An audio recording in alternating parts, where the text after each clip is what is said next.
Hi, y'all. It's Bridget Cutchaw with Real Things Living. Today, my guest is Brigette Panetta. She lives in Australia and she is a brand ambassador of media.com. And she discovered spirituality after a legal battle for her family. Can you say hi, Bridget? Hi, thanks so much for having me, Bridget. It's so funny. Bridget's calling each other Bridget. Yeah, I rarely meet other Bridgets, It's so very, it's I agree. yeah. It's a different name, and you have it. Yes, Your spelling is very similar to mine. Most of the time in the US, it's with a D and a G in there. I'm sure you've seen that. Uh, yes, get that all the time. right. Well, I'm so glad that we connected, and I'm very intrigued by your resilience story because you had mentioned before we got on the call that you had a legal battle with your family. Can you share exactly what that was about? Sure. This legal battle came about 5 years ago now, so we're fighting it still at the moment. So there's certain things I can't obviously divulge because the case is still going, but the the crux of it is we have an investment business, and that investment business, the Australian regulator took issue with our marketing for that, and then it kind of just cascaded, and there was a domino effect within our whole business in relation to basically everything. Everything just started to crumble when that one proceeding took place. And it also took place 2 days before I gave birth to my daughter Oh, in wow. COVID. So it was a very, very challenging time just because there were so many moving parts, I guess. You know, we had the pressures of that.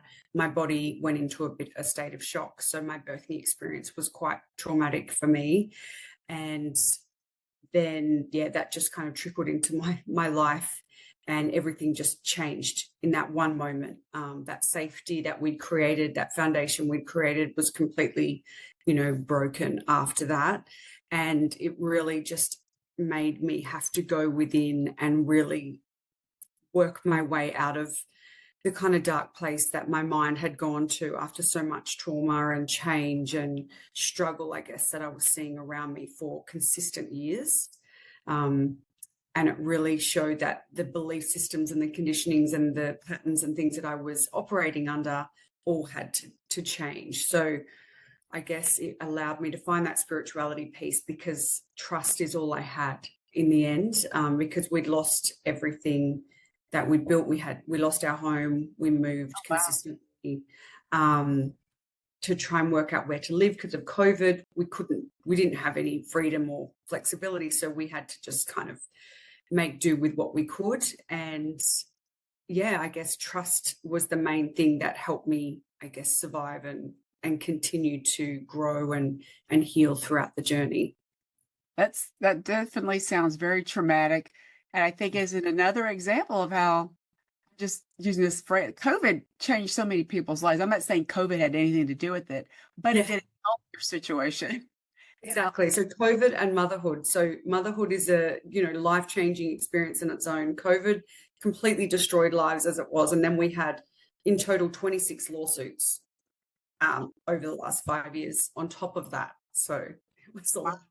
And it's about the business that you were involved in, or just Yeah, so I worked in the business. I think that's why I was in such shock, because I'd worked in it. So to see certain allegations and things like that was just, yeah, it was hard for me to process, because it it's a lot of it wasn't correct. So they hadn't looked at any of the financials. They hadn't looked at anything underneath the hood. They've just gone and made all these allegations. And when we are now able to fight and defend ourselves, certain things are coming to light, which is good for us, but also it's taken 5 years and a lot of sacrifice, a lot of struggle to get to this point. So there's definitely a lot of lessons learnt on both sides, I think, but and definitely certain approaches need to be looked at differently. But um, yeah, we're here and we're still going, we're still fighting. So well, you overcame fear. That's kind of how I look at it as well. I'm sure that the fear was massive, high level of that, and you just had a child that yeah, was how is yeah, what I'm assuming almost 5 now, or yes, 5 in April. wow, that I mean you. she's hopefully you're being happy for her. And that's one of the reasons why you knew you had to go deeper in, discover the spirituality, right? Oh, you're so right. She was my guiding light. And I always, I held resentment at the start thinking, why would I have a baby at this time? Like, why would this be the case? Because it's so difficult. And I just wanted to be able to bask in it and enjoy it. But it's like I had to go into survival, and I had to, disconnect a little bit to be able to help James, my partner, and help and be there for Emerald. And I was working within a month of giving birth to, help get timely documents to lawyers and things like that. Like, it was quite high pressure. And when I would always sit in it and meditate or do something to think about why or to get to that answer, it was always, that she was that guiding light that was going to get me out of bed, that was going to make me have to face everything head on and look at everything in the face and not just cry in bed, which I probably would have done if I didn't have that responsibility of caring for her. It sounds like she was a blessing, right? I think that's a good way to look at it. And children are a blessing to all of our lives. Not all of Exactly. our lives, but some people, they don't want kids. But I think, Mm.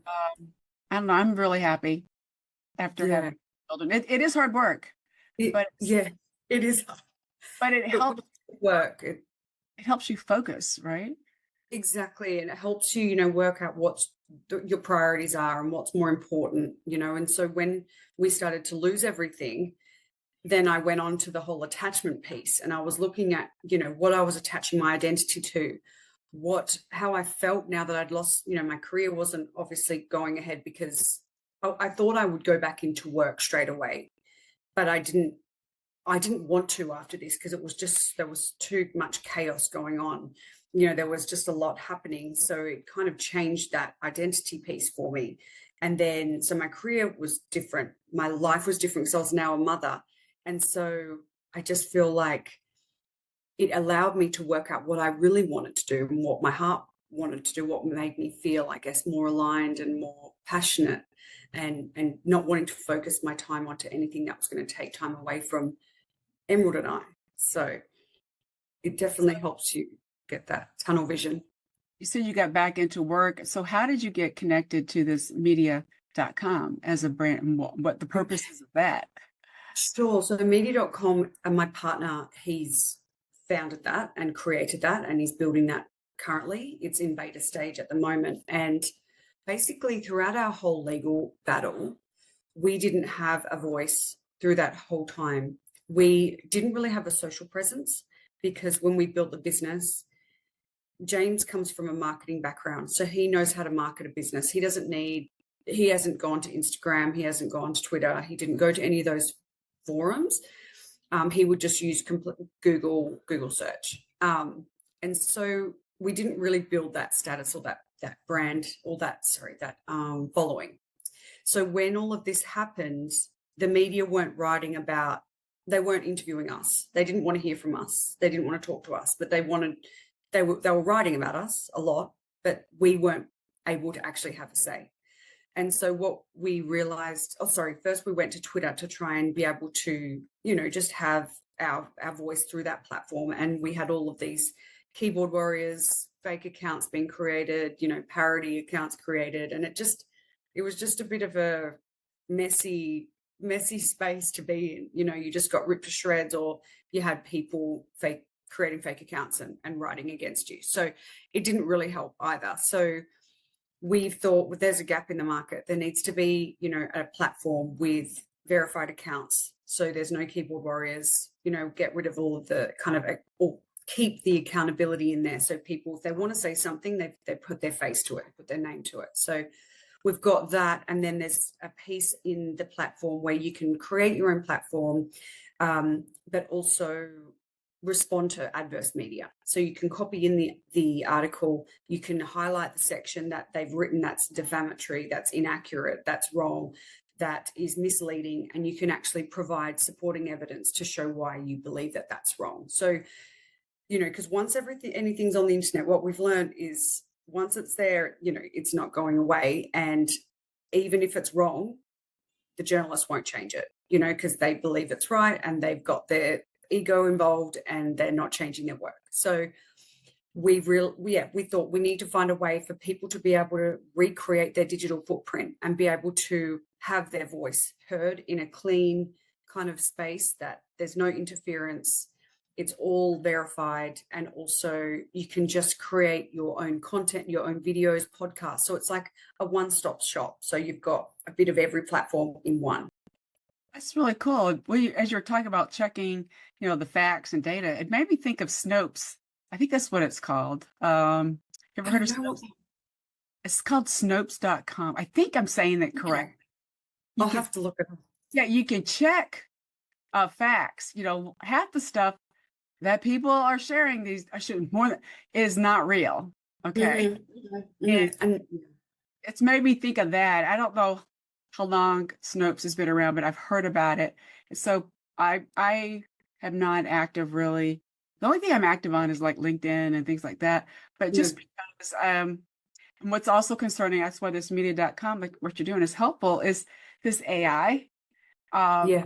You just don't know. And AI, you're feeding it information. I'm sure not you, but people are feeding it, and it's Mm. not accurate either. Exactly. And all the bots as well. Like there's so many bots online that are, scamming people and create, just advertising and doing it, just things we don't need. There's just it's like an overload of information now through bots and automated things. So it's like, let's just clean it up a little bit, have a place where you can feel that the content is coming from real people. They're putting their face, they're putting their name to it. Journalists aren't paid for headlines, on this, where we were just clickbait, and it was our lives that were getting destroyed because they were trying to get clickbait. Because in Australia, I feel like publications and paper, they're just not really surviving that well, so they're having to create these outlandish headlines and things to grab attention, and that's how the industry's gone now. So they've taken away the human element. So I guess again, money wins over human life. So we're trying to create something that's not led by money, and it's just purely trusting the source and getting that kind of trust back in information. I like that. And I'm assuming media.com was like a foundation or a nonprofit, I'm assuming, or Not well, no, sorry, neither. I'm saying. Yeah. It's domiciled in the US, and it's a subscription based business. I like that. That's a good way to do it. And I agree with you 100% on how writing the journalism stuff. I wanted to be a journalist back in the day. Yeah, You know what? The way I'm handling it now, Bridget, I'm doing my podcast because I want beautiful. Yeah, real conversations like this yeah, because there's so much I know you don't want to, that's why people don't trust what they're hearing or reading. And I think Mhm. I should say AI, but the fake bots, things like that have weaved inside our threads in our conversations and contact. Yes. And older people, I think, are going to be more prone to getting, especially trying to take money from you. They're going to be Mm. susceptible because they don't know what to look for. Exactly right. Yeah, exactly. And it's just gotten very disjointed, I feel, because there's an overload of information and people at your access, like at your fingertips, but you still can't connect with them. There's still this disconnection. It's so interesting how the world's gone now.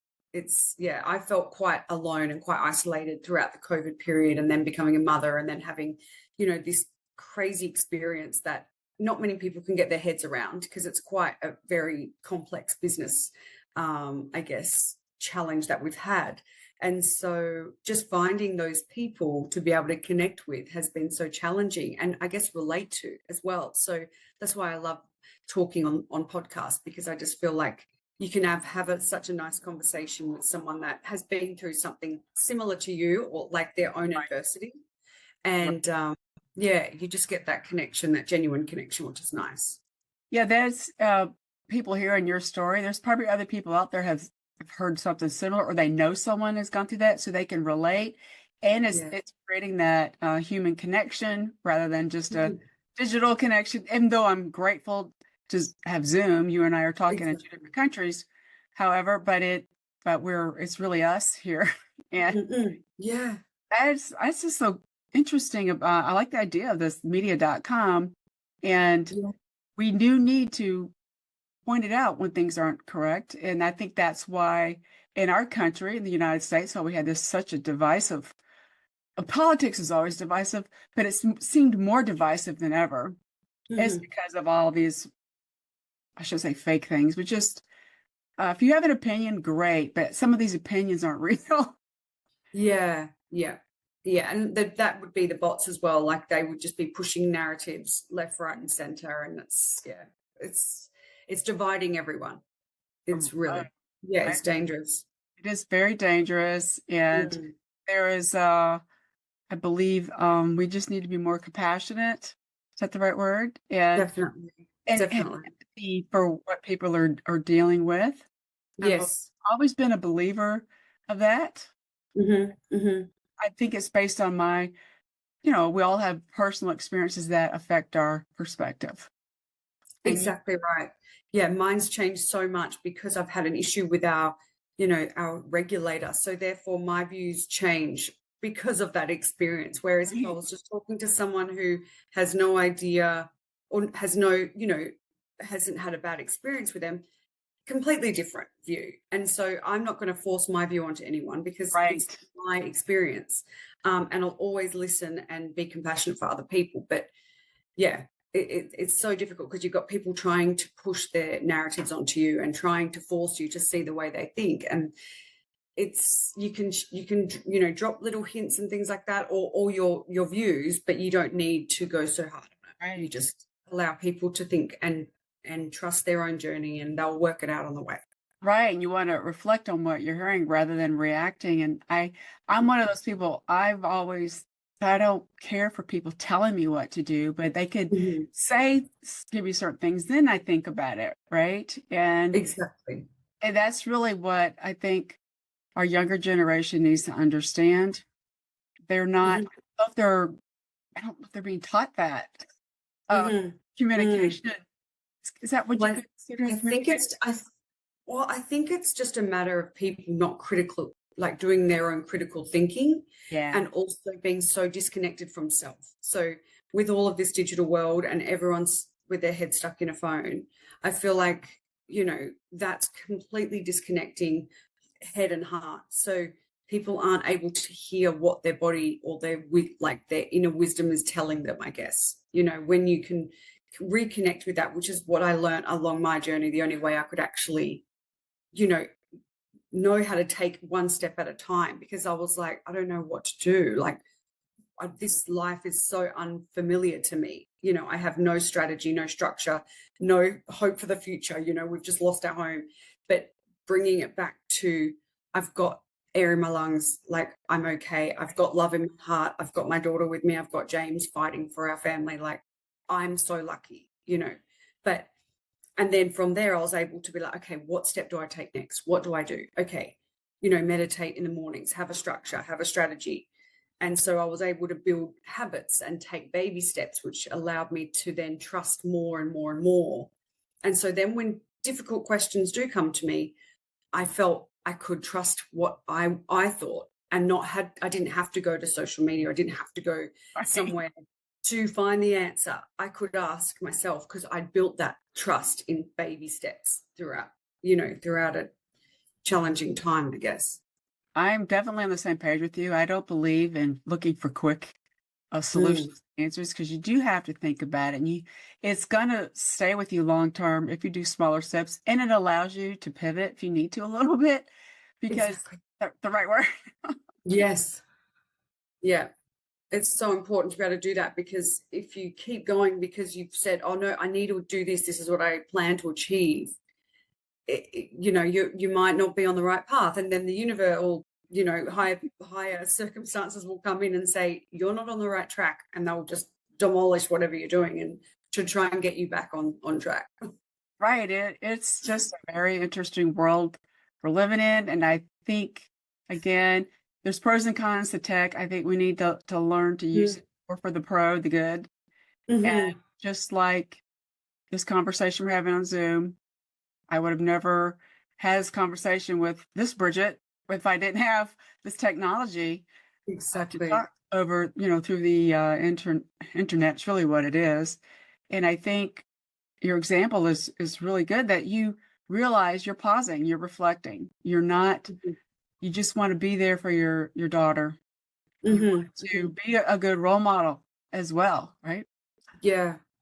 Yeah, exactly right. When you've got eyes on you at all times, you realize, okay, I can't be doing that. Or I don't do I if I don't want her to do it, then I have to make sure I don't do it. So it's not all about just telling her not to do it because she's going to copy me. And so that was a real kind of push for me to really improve certain things in my life and what I was doing and making sure that I was being the best role model for her. I love that. I love that explanation. As you Mm. were talking, it made me think of books. What do you, I'm a book lover and I always had Mhm. books around my sons. I'm assuming you're doing that with your daughter because I think it helps them Mhm. look at different stories and learn from them. Yeah.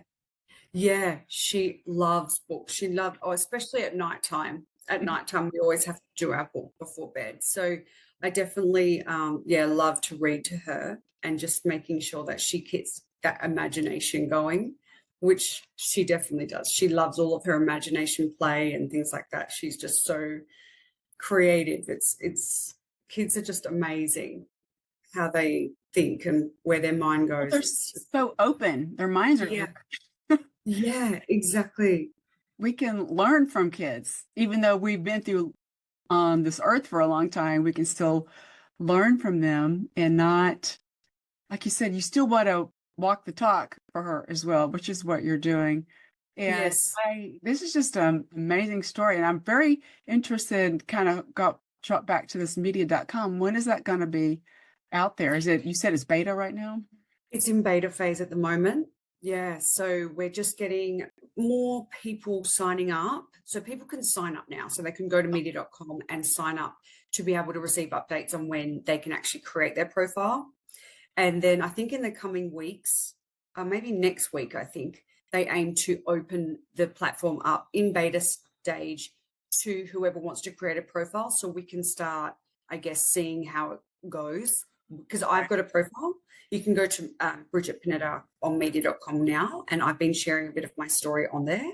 Okay. And I've been doing a bit of the tweaks, if I upload a video and, there's an issue or there's a sizing issue. So I've been doing a lot of that, just, I guess, uh, what's the word I'm looking for? So I've just been, I guess, finding any tweaks or Right. improvements that need to happen. But then I guess once we have more people on the platform, then we can, I guess, work out how to streamline that, make sure everything runs smoothly. So I think next week there should be a open phase for people to create a profile. I like that. I love being part of beta stuff. I don't know why. Yeah, I just yeah. like doing that because I learn too, and then I can give feedback to whoever is Oh, part of. amazing. Yeah, I Yeah, think we'd love to have you on there, Bridget, for sure. I'm a lover. So before we end this call, do you think is at least one takeaway for the listeners of what you've dealt with I see it as discovering your spirituality based on this adversity you dealt with. What is one takeaway for them? I think the takeaway and the main thing that I always come back to when I'm having a bad day or a tough day is just to trust your journey. We can get so caught up in the whys it happened and, in and trying to work out and get to that granular piece to make it make sense in your head so you can actually release the emotions and move through your day without feeling, any kind of anger or frustration or what have you if something bad happens. But I think once you just sit in it and remember to trust your journey and remember that if something bad happens, it's getting you ready for what's next. It's making you, it's putting you through your paces to make sure that you are prepared for what's ready or what's about to come into your life. And that's just something that I really, really sat in all the time, just to remind myself that there was a bigger reason why this was happening. So I hope that helps. I love that. It's even though I've been through some weird things too, it's just a good reminder for me. I should Of say course. I should say weird, but that I had to I always throw in weird words and humor when I'm that's kind of what I think that's you probably had a little humor too, and you try to throw in that too to help. Oh, yeah. helps deal with that. And so are you on, I guess you're on LinkedIn as well. People can connect with you on LinkedIn or Yes, Brigette Panetta on LinkedIn. I'm on media.com, Instagram, Brigette Panetta, and on YouTube. this is awesome. I really appreciate talking to another Bridget. It's rare. Thank you And so much for having me. thanks again for your time. And for those that are listening, I'll include the links in the description and hope everyone has a great rest of their day.